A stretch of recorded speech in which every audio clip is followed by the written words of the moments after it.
welcome to The Measured Pencil. I'm Stephen Murray, and I'm here with Wes Nelson, the pencil expert. Hello. How are you doing today, Wes? I'm doing spectacular. How about yourself, Steve? I'm doing pretty good. I'm excited to be here. Me too. What do we have on the show today? We have the Super ProMecha by Ohto in 0.9 today, sir. And why did you choose that pencil? Because it looks sexy as hell on the website, and I was so excited to try this guy out because of the rather large barrel that comes with it. But we'll get into that later, I'm sure. Great. We'll talk about it later. Ohto's website doesn't have the flowery description that other companies use to promote their writing instruments. It's basically just a list of the pencil's features, so I'm going to go through some of those. It comes in lead sizes 0.3, 0.5, and 0.7 millimeter. It features an adjustable barrel so that you can lengthen or shorten it based on your preferences. It has an automatic lead release system, and we'll get into the pros and cons of that later in the show.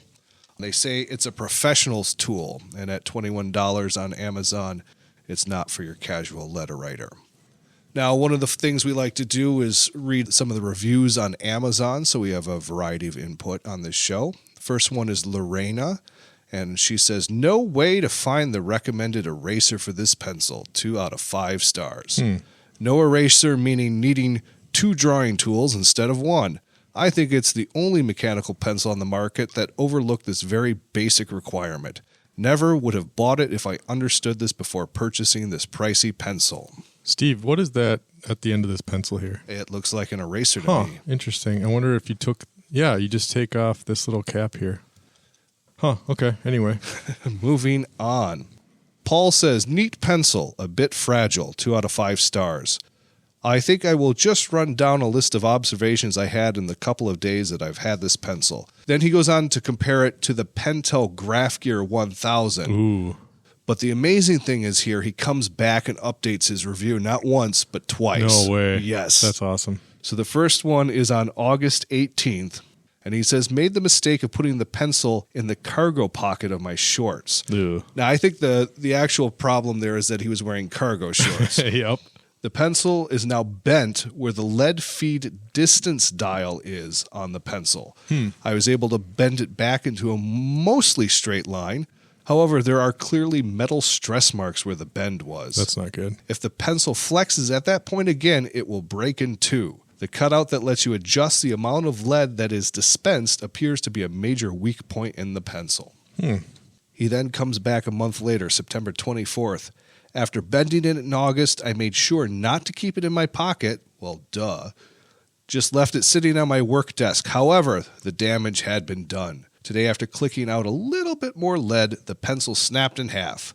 I have plastic mechanical pencils which have held up better than this." I want to believe that he spent that whole period of time just diligently scouting and investigating this pencil, that it became his entire life, that he woke up thinking about it, he went to bed dreaming about it. I admire this person's dedication. And just shattered. And then it just shattered. And then I want to believe that he just tossed it aside and moved on to the next thing in his life. He went back to the plastic mechanical pencil. Yeah, in his cargo shorts. All right, I think this one's my favorite. This is Saya. Headline is, "Could be a good starting point to make your own pencil, 3 out of 5 stars. I hated this pencil as it was, so I've been tinkering for a long time with this one, and it is fun. It has a lot of potential, but seems to be abandoned at some point by its concept designers. Rubber gaskets for no reason, sharp edges, wobble lead button, a sloppy lead adjustment mechanism, etc. Maybe they were forced to leave, just too tired, or did not care about their product. However, here your creativity kicks in. I completely tore it down multiple times, and now it has a different look, but I finally feel that this is a properly built pencil." That's amazing. A whole DIY Frankenstein pencil. It stole the words right out of my mouth, Saya. This pencil feels like it was slapped together, like they had a great idea, and then they didn't do anything with it until about Friday afternoon. They had about half of it done. The barrel on this thing is exquisite. It's like perfect width for my hand size. The knurling's incredible. And then it just kind of goes to hell after that, in my opinion. The back half is plastic, and it feels wobbly. The lead advancement clicker part just feels like it could fall off at any moment. There is an eraser underneath it, as I snarkily demonstrated earlier to Steven. And it is a small eraser, but no smaller than any normal mechanical pencil. Correct. And, you can always replace these. They sell replacements. And what it does come with is this little needle-like thing, which is a sleeve unjammer, to use a technical term. I haven't seen one of those in forever. The O-rings I actually like because they give you something to grip on as you're advancing or de-advancing, to use another technical term. The barrel, which it also doubles as the lead protector. So I like that part. There is a lead hardness indicator, which you can spin to remind yourself if you forget what type of lead you put in there. Here, why don't you take a gander at it? I agree with you. The bottom half, the knurling, the actual metal part is fantastic. Yeah. And then it just looks like somebody shoved like a cheap pencil you get at a bank in the top half of it. It's totally unbalanced. Right. If they just completed the idea, it would make a better pencil. Right. I think some people, to play devil's advocate, some people like the lighter tail end, and I think that may have something to do with like an anti-fatigue type of measure. But to me, that would take so long to reach a point where that would become a factor. What really interested me about this pencil was when I saw it, it looked like it was all metal, and I'm a huge fan of all metal pencils. I have a metal bias when it comes to pencils, so for future sessions, just be ready for that. But yeah, so when I got it, I was like, oh, this is not all metal. And then instantly I was crestfallen, and my whole day was ruined. It almost looks like once upon a time the idea had been that the whole back half of the pencil was replaceable. Oh. Like that might have been like removable to refill a cartridge or something. Yeah.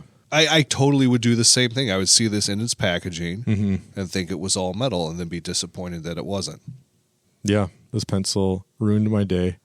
It was like discovering a coupon for a free blowjob only to realize that it was expired. Oh, that's the worst. An expired blowjob coupon. And why does it expire? Why does it have an expiration date? So many questions. Why is it plastic?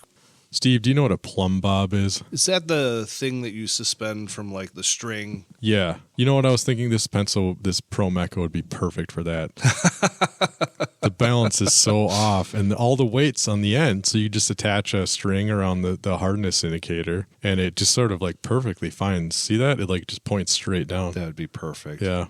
Well, there you go. If you want a $21 plumb bob. I don't know what plumb bobs go for. I haven't priced those out lately, but I'm sure like everything they've gone up in price. So maybe this will save you some money. You could write your plumbing notes and do some plumb bobbing at the same time. Go down to Ace and pick one up. There you go. So Wes, let's get a final verdict here. Would you spend money on this pencil again? No, I would not. I would steal it from a friend and I would try it out. I would use it for a little bit and then I would realize that I hate it and I would not buy it.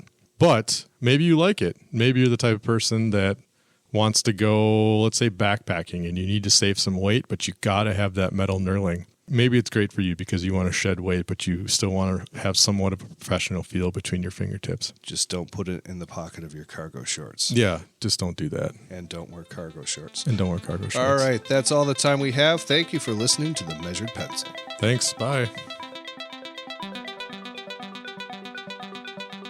This was The Measured Pencil with Wes Nelson and Stephen Murray. Follow us on Instagram for more content and to see what the pencils actually look like. If you have a pencil that you would like us to review, contact us through our Acast page and your pencil might be part of a future episode. And if you haven't already followed us, please click subscribe on your favorite place to listen to podcasts.